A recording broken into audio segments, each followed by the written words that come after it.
I'm Eleanor Ho, and I'm more commonly known as the Wok Star around Miami.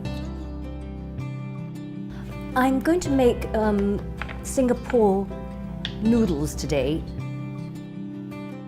In my class, I always teach people this. It's called TSPC,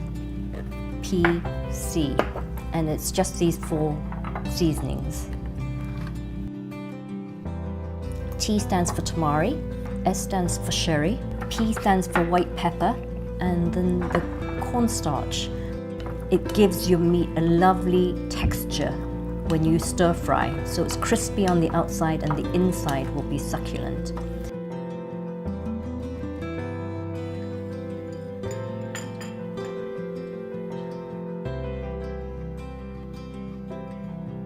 Always start off with high heat. Heat it up.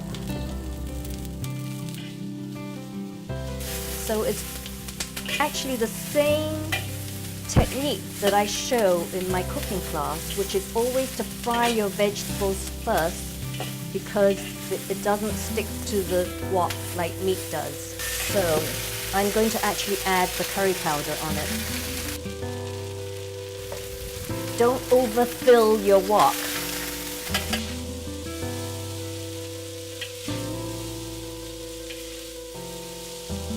Now, we're going to add everything back in here.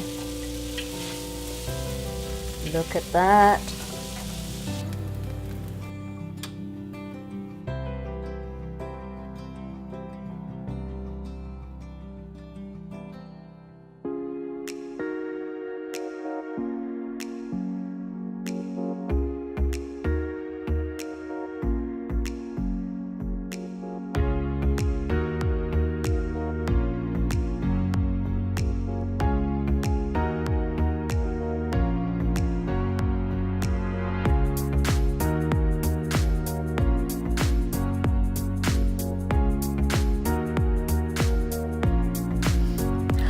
Do you know what? I've just forgot eggs. The most important thing in this dish is eggs. Oh well, this is the Eleanor Ho version without the eggs.